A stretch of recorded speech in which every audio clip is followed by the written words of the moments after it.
Hello. This is Ask Dr. Ben.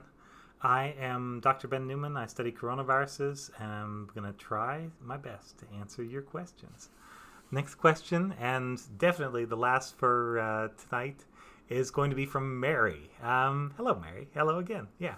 So it's Mary from Brian again. Very nice to have you here.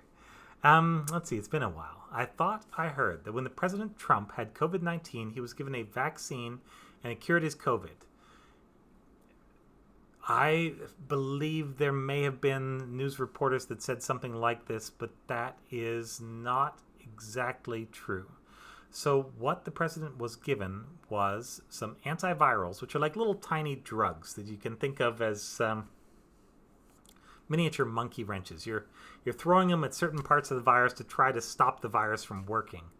A vaccine is like a way to educate your immune system so that your immune system can fight the virus. So you've got all these cells and they have all this weaponry that they can turn on the virus. And that would be kind of in addition to what an antiviral can do. It's just like a little drug, like a little aspirin pill or something that can do something to slow down the virus and kind of hold it in place while your immune system just pummels it into the dirt, basically. That is the best case scenario. So the president was given remdesivir, which is an antiviral, and he was given Regeneron, which is an antibody antiviral therapy. And I think that's probably the one that people would have confused with a vaccine. Now, he may have been since given a vaccine. I would imagine he would be at or very, very near the top of the list for vaccines in the United States of America. And so I would bet he has one now, but that is unrelated to anything that happened back when he had COVID-19. Yeah. Potentially the vaccine that he's getting now, which is the education for the immune system, will wake up some of the parts of the immune system that were actually made. So he would have made some response against the virus at the point where he was sick. And the vaccine, if he would have gotten one now, will be like a booster. It'll sort of make more of those cells so that they are super primed and ready to go out and fight off a second round of COVID-19. But no, nothing. The vaccine did not cure him, and they don't work that way. It takes something like 2 weeks for the vaccine to even start to kick in and work. And most people are over COVID by that point, unless it's a really severe case. In which case, distracting your immune system with a vaccine, if you can even call it that, which I don't think that's the right metaphor, as it's not going to. It would be unlikely to help meaningfully, I would say. Yeah. So yeah, can the vaccine be used on somebody who has COVID, and will it cure them of COVID? Definitely not, because of what I said. Yeah, the vaccine takes a while to kick in. Minimum of 2 weeks, and probably you want to wait and get that second dose, which I think is after 3 weeks, and then you probably want to wait another week or two after the 3 weeks in order to achieve your optimal peak protection. At that point, you should be kind of Teflon in the sense that you won't get the virus, or you're less likely to get it, or that if you do get it, you are more likely to fight it off without your body really knowing the difference, and probably, though not definitely, less likely to spread it to others. The way that they did the initial Pfizer test, they didn't actually look to see whether people had no symptoms but still had the virus, and they did not look to see whether people might have spread the virus to others and how that was affected.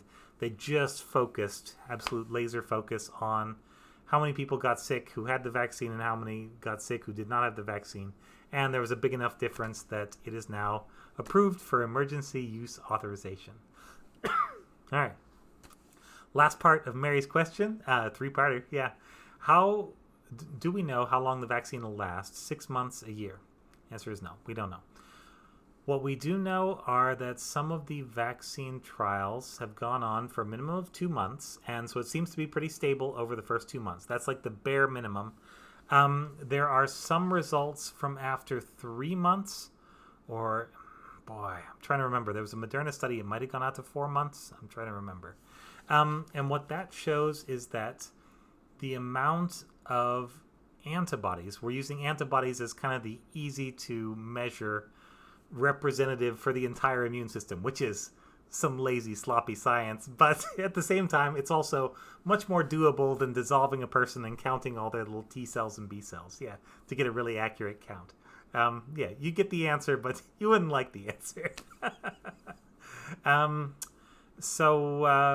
Yeah, I completely lost my train of thought there. How long will the vaccine last? So from those, we know that the amount of antibody does seem to decline a little bit. The decline seems to be a little stronger in older people in this Moderna study. It's decent size, but it's not as big as I would like, and there are really only two data points in here that matter, like peak immunity and immunity at the end. And so immunity at the end is usually a little lower than peak immunity. And so they have all these little lines drawn, but they don't have any points in the middle. We don't know if it went around, went down steadily, or if it was just like that at the end. Yeah. And these things matter a little bit because they kind of tell you what's going on with the cells that are making the antibodies, for example. Yeah. That's probably neither here nor there, right?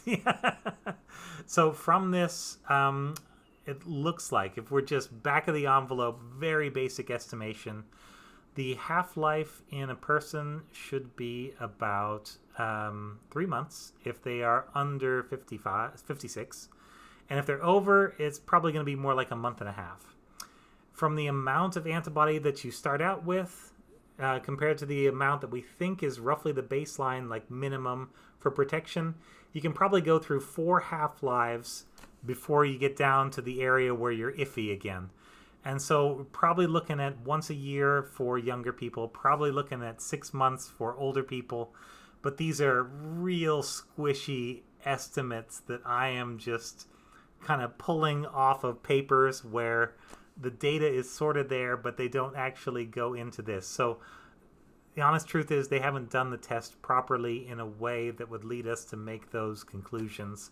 But that's kind of the best rough estimate that I think we can get now until they do that. And so when they actually publish one of those studies, then I will replace all the things I've just said with whatever the new study says, because, again, that's science. That's how it works. So, yeah. Once or twice a year. That seems to be it. All right. Thanks very much for another very good question. This has been Ask Dr. Ben.